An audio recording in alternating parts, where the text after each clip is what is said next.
my channel. Jadi di sini aku mau bagi-bagi suka aku. Aku suka storytelling, suka puisi, dari menciptakan puisi sampai baca puisi, suka public speaking kayak pidato, dance, tari, dan masih banyak lagi yang aku akan bahas satu persatu. Tapi kali ini aku mau bahas tentang pidato dulu, yaitu bagaimana sih cara berpidato yang baik dan benar. Tapi sebelum aku mulai, jangan lupa ya guys, klik like, share, dan subscribe biar aku tambah semangat untuk tetap sharing kepada kalian hal-hal yang aku suka. Oke, dan kalian jika nanti di akhir video ada pertanyaan atau mungkin saran, silahkan kalian komen di kolom komentar. Baik, langsung aja kita mulai. Kak, gimana sih caranya pidato yang benar tuh terlihat menarik gitu akhirnya? Oke, jadi langsung aja dari segi teks. Jadi menurut aku ya, teks itu yang membuat menarik itu kesesuaian dengan tema. Jadi pidato kalian nanti akan dilihat enak pas ketika sesuai dengan tema. Ini biasanya berlaku saat kalian mengikuti lomba. Nah, biasanya di dalam lomba pidato ini sudah ada tema yang ditentukan. Dan gimana Kak kalau ada 2 atau lebih tema yang ditawarkan gitu? Jadi, andaikan 5 gitu, aku juga pernah ikut lomba, itu sampai 5 pilihannya. Itu kalian pilih yang benar-benar kalian kuasai dan kalian merasa aku tuh paling gampang banget nih cari informasi, bikin konsep tentang tema yang satu ini. Kak, tapi ada 2 ini, beneran, ini yang 2 ini udah maksimal banget aku tahu. Nah, oke, malah bagus kalian udah punya 2 cadangan. Jadi kalau udah kayak gitu, mungkin sesuai dengan kalian lagi aja. Gimana hati kalian ngerasanya? Pilih yang mana, 1 atau 2 nih? Nah, tapi kalau iya sih Kak, bener sih aku 2 ini bisa, tapi kayaknya kok aku lebih suka yang ini ya. Kok aku kayaknya lebih, konsepnya lebih masuk yang ini gitu. Atau kayak, atau kalau semuanya, wah bisa nih aku nih, aku udah dapet konsepnya gitu. Tapi nggak bisa bawain pidato 2, itu juga mungkin pernah kalian alami. Jadi kalian pilih aja satu-satunya tema yang kalian perkirakan orang lain gak pakai. Ya namanya aja semua orang ya yang ikut lomba itu pasti ada samanya lah. Temanya kan udah ditentukan. Tapi yang sekiranya yang jarang pakai deh orang, yang kalau kalian bawain orang itu bakal, wow, ternyata orang ini bisa bawain tema ini, gitu deh nanti jadinya.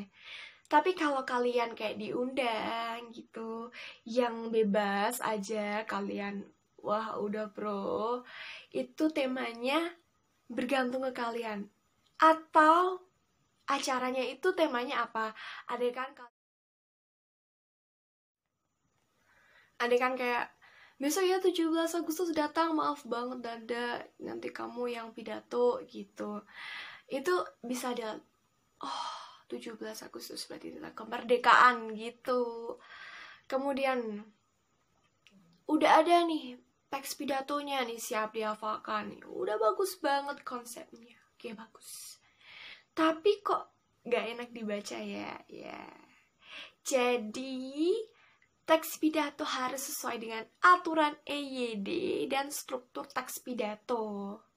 Jadi struktur teks pidato ini ada salam. Salam pertama itu, terus salam hormat kepada dewan juri dan teman-teman kalian atau orang-orang yang penting yang berkaitan dengan diadakannya acara tersebut.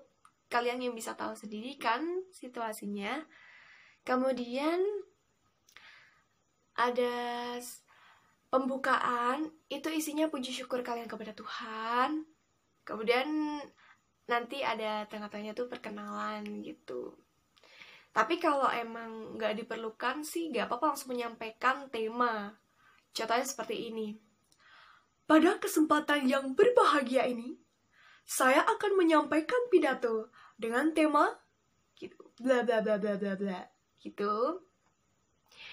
Itu kalau kalian mendapatkan nama lebih bagus lagi menurut aku, walaupun udah disebutin datanya. Soalnya setiap orang yang lihat biar tahu, iya Dewan Jurnya tahu, tapi orang lainnya nggak tahu nih kalian siapa gitu.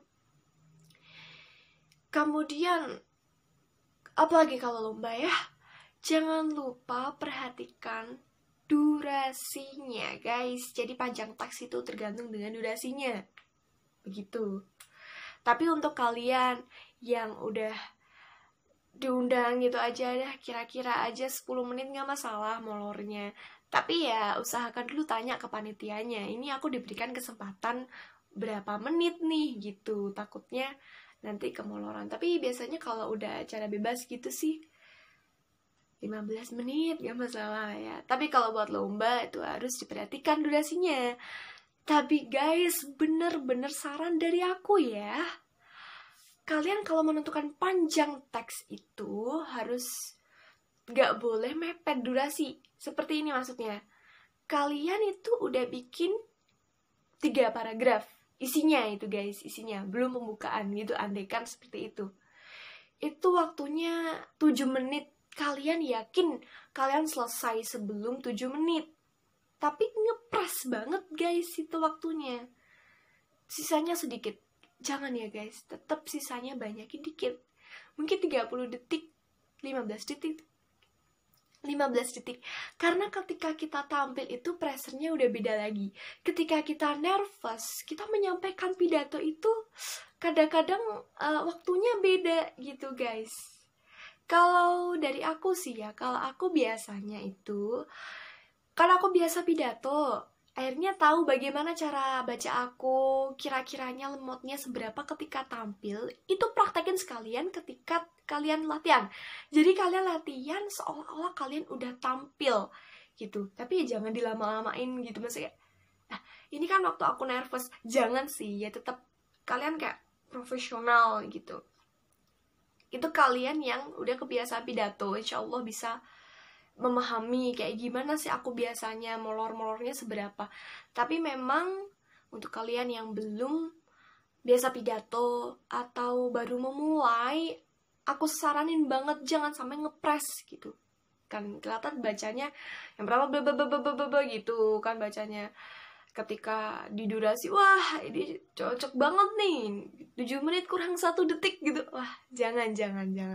Takutnya nanti ketika kalian tampil udah merasakan pressure yang berbeda lagi gitu. Oke? Yang kedua, dari segi persiapan dan latihan. Jadi, kalau kalian udah dapat konsep yang bagus, teksnya, durasinya udah cocok, kalian harus memahami materi yang akan kamu sampaikan. Entah kamu itu pidatonya dibuatkan, mungkin pidato kamu dibuatkan langsung ada gitu teksnya. Apalagi buat adik-adik yang SD atau yang baru mulai, mungkin sama gurunya dikasih teks pidato. Itu harus tetap kalian pahami materinya. Nah, apalagi yang bikin. Ya benar kalian buat, tapi tetap harus kalian pahami materinya. Karena beda ya, nadanya orang yang hanya menghafal sama yang memahami. Kalau kalian memahami tuh, kalian lebih menguasai gitu ketika kalian menyampaikan. Lebih masuk ke pemikiran audiens. Jadi, usahakan kalian buat audiens kayak gini. Oh, gitu. Jangan sampai kayak audiens kayak tahu gitu kalian sedang menghafalkan. Gitu. Ya memang sih perbedaannya tipis, tapi kalau kalian memahami materi, itu membuat pidato kalian lebih menarik. Gitu. Kemudian latihan rutin. Tetap ya, sepro apapun kalian latihan tuh tetap perlu. Itu number 1 to be success gitu ya. Jadi kalian harus tetap latihan bagaimanapun, karena pasti adalah kesalahan-kesalahan gitu ketika nanti bisa aja terjadi di atas panggung, walaupun virtual, tapi harus tetap latihan. Itu paling penting. Jadi sedada-dada apapun acara yang kalian datangi, apa konsepnya baru jadi 20 menit lalu, ini habis ini 10 menit lagi gue tampil, gak apa-apa, tetap aja latihan. Sesingkat-singkatnya, yang penting latihan, tetap latihan. Dan jangan sampai buang-buang waktu kalian. Jadi kalau kalian latihan bener-bener sungguh-sungguh, jadi biar kalian mendapatkan hasil yang maksimal. Oke, dari segi penampilan, jadi nih, kalian kan membawakan opini kalian ya, ibaratnya kalian namanya pidato, pasti tugasnya waktu itu memengaruhi orang lain. Namanya memengaruhi orang lain ya harus dengan cara yang bagus dong, biar tertarik. Jadinya kalian saat menyampaikan pidato itu suaranya harus lantang, harus tegas, harus jelas artikulasinya, A, I, U, E, O. Jangan sampai kalian jaim. Gak usah takut lah kalian nanti terlihat jelek apa gimana gitu. Aku asli jelek sih, tapi aku pede-pede aja, harus gitu. Karena apa? Ketika kalian suaranya lantang, gak teriak loh ya, ini lantang, maksudnya suaranya tuh terdengar jelas gitu. Tapi gak usah marah-marah juga, gak usah teriak-teriak. Jadi kalian tuh bisa meyakinkan para penonton nih. Kalian harus bisa buat para penonton berpikir kayak gini. Wah, anak ini pinter nih. Bisa nih anak ini. Wah, menguasai banget nih pidatonya nih. Yakin bener ya? Gak apa-apa sih. Jangan kalian gak pede. Aduh, aku takut nih nanti kalau orang lain berpikir, apa sih pidato gitu aja sih, kepedean. Jangan sih ya, namanya aja kalian tampil harus menampilkan yang terbaik. Jadi kalian harus do the best. Dan juga tegas sekali lagi, bukan marah, tegas ya. Jadi kalian harus tegas menyampaikannya. Jadi kalian gak ragu-ragu gitu. Kayak kalian kalau adekan promosi gitu kan, ya pasti kalian gak ragu-ragu lah kalau kalian mempromosikan barang kalian supaya orang lain kan mau gitu. Ibaratnya gitu, memang tugasnya orang yang berpidato itu memang memengaruhi orang lain, namanya aja persuasi gitu. Dan artikulasi harus jelas. Jangan sampai orang lain tuh merasa kalau teks kamu tuh sebenarnya bagus ya, udah bagus banget opininya nih, aku setuju nih sebenarnya, udah mantep banget nih, tapi kok kamu jelasinnya kayak ikan kumur sih. Jadi kalian harus bener-bener jelas, orang lain biar paham. Apalagi kalau di mic nih. Kalau di mic langsung offline gitu ya, itu udah suaranya gampang beda guys. Jadi hati-hati ya. Gak perlu malu ataupun jaim. Ini bukan waktumu untuk jaim. Dah gak usah jaim. Ya, harus jelas. Kemudian entah virtual atau offline ya, namanya masa pandemi lah ya, semua kegiatan yang offline itu terhalangi. Jadinya alternatifnya ke virtual. Walaupun begitu, tapi tetap lakukan pidato kalian dengan senyuman. Jangan sampai kaku guys. Jangan memperlihatkan kalian tuh mati kutu di atas panggung, walaupun virtual ya, namanya panggung tetap ada. Jadi kalian harus tetap dengan senyuman. Namanya pidato itu gak harus terus gitu, enggak, harus tetap ada senyumnya juga gitu. Jadi kalian itu bukan menggurui datang ke situ. Jadi kalian itu menyampaikan opini kalian, memengaruhi. Namanya memengaruhi sih, kalau dalam pidato pasti baik konteksnya. Jadi nggak, kamu harus ikut aku nih kayak gitu nanti kesannya kalau kalian nggak senyum. Orang lain lihat kalian udah takut duluan. Aduh, anak ini nih maksa gitu ya. Enggak sih. Jadi kalian harus memengaruhi dengan baik-baik. Jadi nanti kesannya kayak gini.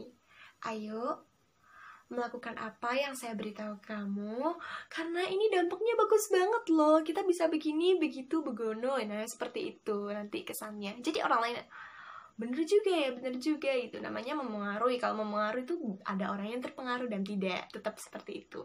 Jadi jangan sampai kesannya memaksa. Kemudian kalau tadi senyumnya, kalau tadi suaranya, nah ini yang paling penting dalam penampilan, postur tubuh. Ya, jadi postur tubuh harus tegak dan berwibawa. Maksudnya gini, tegak dan berwibawa. Kalian nggak boleh ya nanti kalau menyampaikan pidato tuh bungkuk gini, nggak pede. Jangan sampai lah, karena kalian di situ tugasnya mempengaruhi orang lain. Kalian harus bisa terlihat keren. Wah, aku biasanya hormat, karena aku rasa ketika kita hormat berarti kita memberikan hormat kepada orang lain. Itu orang lain akan merasa lebih juga respect kita, dan perhatiannya juga akan lebih ke kita. Insya Allah, aku sukanya begitu. Jadi contohnya yang offline gitu ya, kalian kan dipanggil gitu, akhirnya datang. Itu caranya jalan aja udah harus tegak. Jadi jalannya tuh semampai gitu guys, jangan terlalu bungkuk atau terlalu begini. Jadi kalian berikan aja lah kesan kalian tuh berwibawa, kalian bisa tegas, kalian mampu nih menyampaikan opini kalian biar bisa dipercaya orang lain, tapi tetap rendah hati. Jadi gitu guys. Kalian kan seneng ya kalau andai kan punya temen gitu, dia itu orangnya tanggung jawab, orangnya tuh meyakinkan, tapi dia tuh rendah hati, kalau ngomong enak, daripada kelihatan tegas tapi gini sedikit langsung langsung menggurui gitu. Kalian pasti sukanya yang dia kalau ngomong itu enak gitu, dari segi ekspresi aja udah rendah hati, enak banget ini diajak ngomong gitu ya.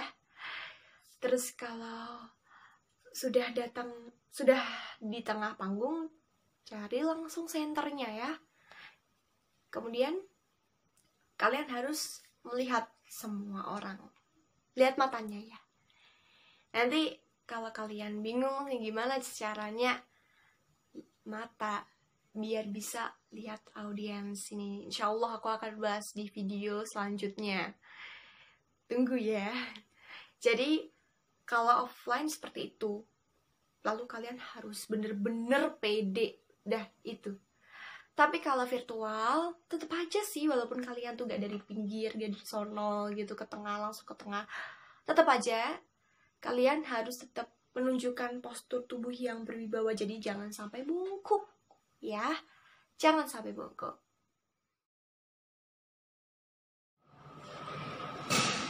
Assalamualaikum warahmatullahi wabarakatuh. Bismillahirrahmanirrahim. Alhamdulillahirabbil alamin. Assalatu wassalamu ala asyrofil anbiya'i wal mursalin wa ala alihi wa sahbihi ajma'in, amma ba'd. Selamat pagi dan salam sejahtera bagi kita semua. Bapak Ibu Dewan Juri yang saya hormati dan teman-teman yang berbahagia. Puji syukur kehadirat Allah Subhanahu wa Ta'ala, karena anugerahnya kita dapat melaksanakan kegiatan ini tanpa halangan suatu apapun. Sama halnya dengan negara kita, Republik Indonesia, yang tak akan berharap apapun dalam menghadapi rintangan. Tak terkecuali tetap bertahan pada jati diri kita dalam menyambut kemajuan teknologi revolusi industri 4.0. Mari kita bahas persoalan. Oke, sekian yang dapat saya sampaikan. Mohon maaf atas segala kesalahan. Semoga video ini bermanfaat guys. Silahkan kalau kalian pengen share ke teman-teman kalian semua, atau keluarga, atau adik-adik kalian, atau buat kamu sendiri yang lagi nonton ini, boleh banget. Terima kasih atas perhatiannya dan see you next time.